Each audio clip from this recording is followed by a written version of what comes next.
Everybody, welcome to Airsoftology Mondays, the show that answers your questions, helps you out in a pinch, and also tells you the best barbecue joint in Georgia.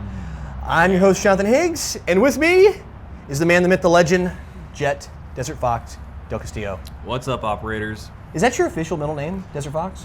Yes, it's Really? on my birth certificate. It really is? Yeah, I did yeah, not know yeah. that. True story, guys. So if you're looking him up, Desert Fox, real middle name. Yep. And apologize if it's windy outside. We're grabbing a spot here at SS Airsoft outside. Why am I doing my announcer voice? I always feel, because we were doing like kind of a setup announcer thing before. By the way, it's crazy down here. We're having a whole lot of fun. So yeah, we're back for Mondays, doing a little different format for the next few weeks. So this is going to be the first of probably a couple we're doing live here. While I've got this event this weekend, I have Copperhead, we got Operation Copperhead. yes, that's oh man, I'm so excited about that.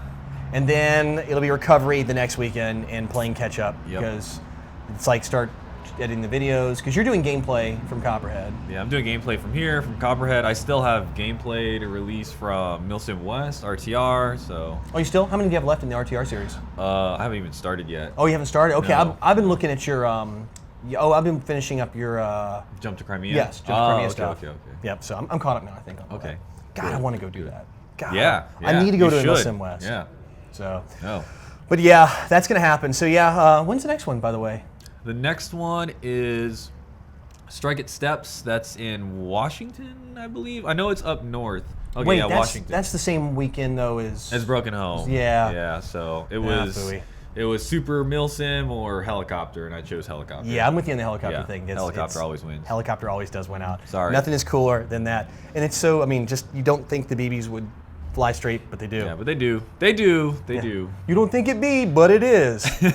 So, told you, it's been a long day. And we do have a soundboard, so warning on that.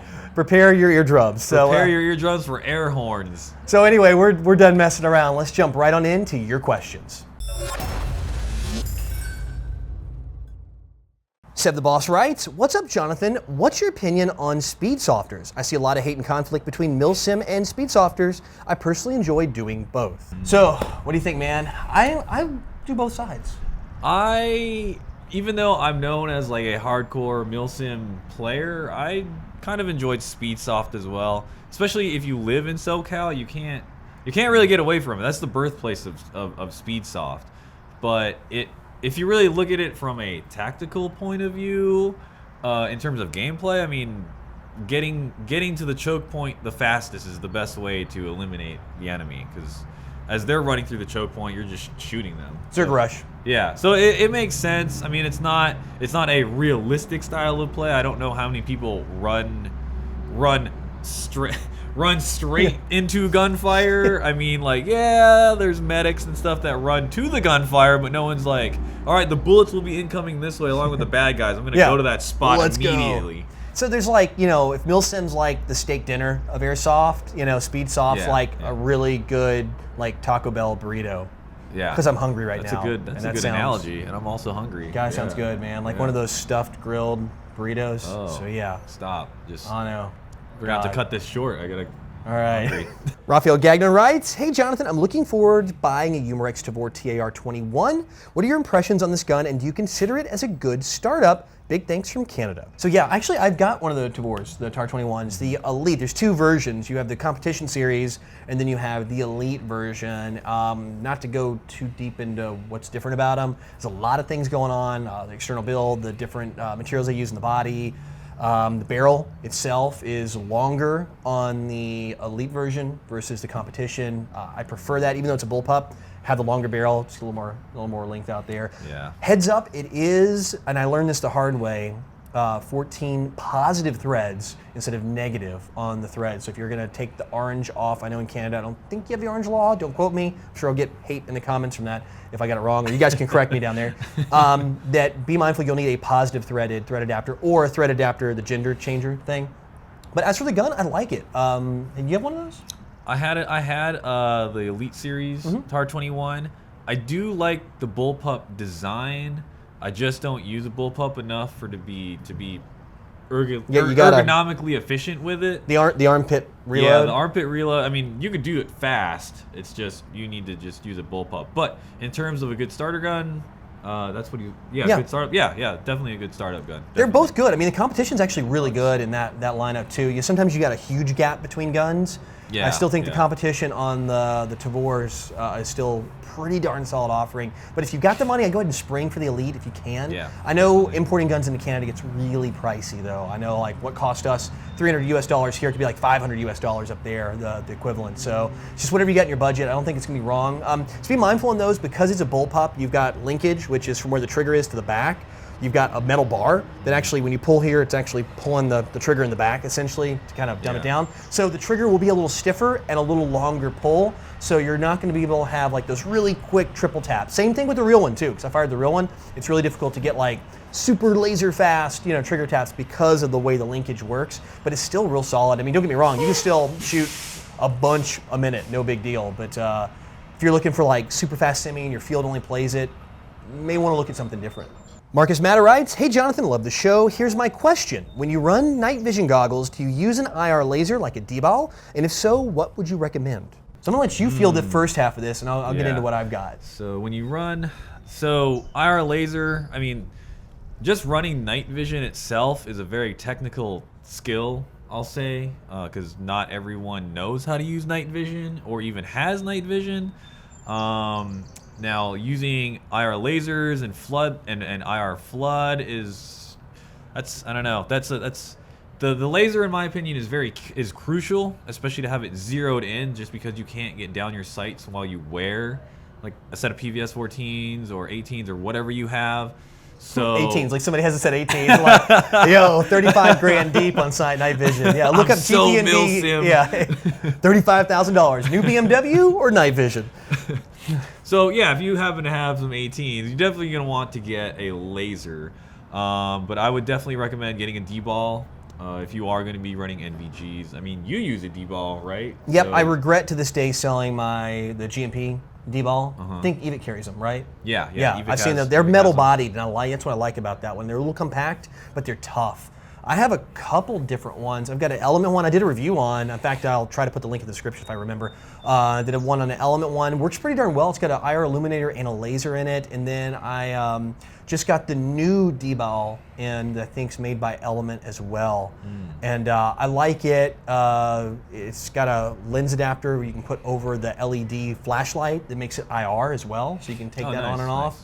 And then to your point though about co-witnessing and make sure your laser's dialed in, that's very important. Yeah. I do remember on the GMP, the laser, at least on mine, the visible and the IR were a little different. They were a little at range. Like I was shooting about 5 feet to the right at about 130, 140 feet. So just make sure to your point, dial it in with your night vision. Dial it in at an average distance that you see that you'll probably be shooting at. I mean, it probably depends on your field or where you're playing or your judgment call on how far you're comfortable taking shots.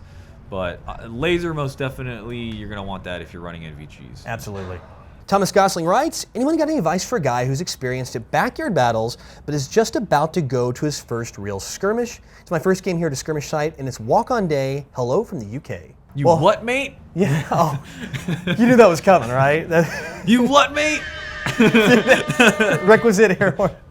Oh, we're going to get so much crap in the comments, right? Yeah. It's going to be great. Yeah. Anyway, so yeah, I mean, God, there's so many things and so few things to tell you. I mean, I could overwhelm you, and I could... The best advice for me is make sure you have good eye pro, that you get some good anti-fog, because that will ruin your day immediately. Good face protection as well, and then just get out and go play. I mean, just do it. Make friends quick. And just have fun. I mean, don't try to overthink it. Don't try to overwork it. I mean, it's just airsoft. Yeah, dude. Here's my steps to having a fun day at your local field if you're going out there the first time. Number one, go to the website or wherever they have information, Facebook, something. Read the field rules and the limits to and the FPS limits, all that stuff. That will save you so much headache when you get there, so that way you don't show up shooting 500 and then the field limit is 350. Yeah, 350. So read the rules, take a look at the photos, and don't be afraid, to say like, hey, I'm new, because everyone was there at one point. We all backyard battled. Yeah. And then showed up to the field and didn't really know someone. I mean, if you can go with a friend, that's even better. So bring your friends. If not, I'm sure you'll make some on the field. Yeah, and I agree with the whole thing about let people know you're new. I think for me, when I got out for the first time, I made sure to let people know, hey, I'm a new player, and people will more than happily take you under their wing, and it's such a, because it's such a great hobby. So look at doing that. Like, put your hand up. And one more thing, as this truck drives by, and you can probably hear that on the mic, just the best advice I can give you for rules, and you said read everything, don't call other people's hits. So don't be like, I shot you. Don't be that guy. I think that's kind of like the big no-no for me in Airsoft. For like, you're worried about, I'm shooting at somebody, like, hey, are you going to call that? I mean, there's so many factors involved, especially when you're out there and moving around. Just call your own hits. Don't worry about anybody else, and you'll have a really fun day. All right, guys, that's it for questions, which means it is time for the video recommendation of the week. Air horn. Air horn, come on. No, you're missing your cue. There we go. A couple extra for good measure. So yeah, we're actually going to, of course, shameless plug since Jet's here, we're going to actually talk about one of his videos. And looking through your catalog, I'm really liking what you're doing with the new format for your quick skirmish stuff. So kind of talk about, I'm going to throw it up here. Usually I have it on my monitor, but we're going to put it up here. The magic of computers. It's going to put it right here in front of us. Whoa, it came out of nowhere. Crazy. But yes, so I have a new format for pickup game videos. What I do basically is before I would just kind of intro in the video, say where I was playing and what I was using. For the new stuff, I'm going to be doing a brief description of the loadout, what I'm using, the gun I'm using, the attachments on the gun, and it's a little bit more into just loadout insight at the beginning of the video. I really just did it because everyone in the comments is always just like, what loadout is this? What is this? What is this? So I figured, you know what, let's eliminate some of the curiosity now and just outright tell people, so that way you guys know what I'm using. Because I mean, I think everyone kind of takes it as if you're using this, it's probably a good piece of kit, which normally it is. I try not to run. Normally on my kits, I put them together at home, try them out 1 or 2 times, and if it doesn't work out, then I'm not going to use that piece of gear. But yeah, no, I love the ideas of the loadout video and all that. In fact, I promise you guys I'll get mine too, I swear, but I'm going to give you guys snippets of Jet. So if you guys want to watch the video, link is in the description below, so just hit it up. And of course, not that I'm sure every single one of you already subscribed to him, but if not, and you've been living under a rock for the past couple years, go hit him up. When you get on the channel, hit the old subscribe button. Desert Fox Airsoft! The thumbnail is going to be an air horn. That's it. That's my thumbnail for this one.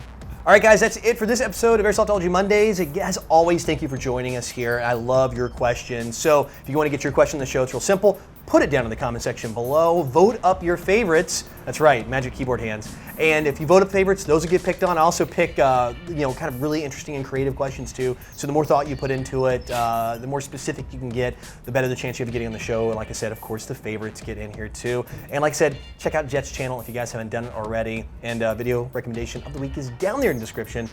And Jet, again, man, thank you for joining me here, brother. Yeah. It's awesome. I feel like I'm basking in YouTube royalty here. So back to your mansion with you. Okay, back to my mansion. All right. So guys, we'll see you next week. And until then, go out, play some Airsoft, have some fun. But no matter what you do, call your freaking hits. That's right.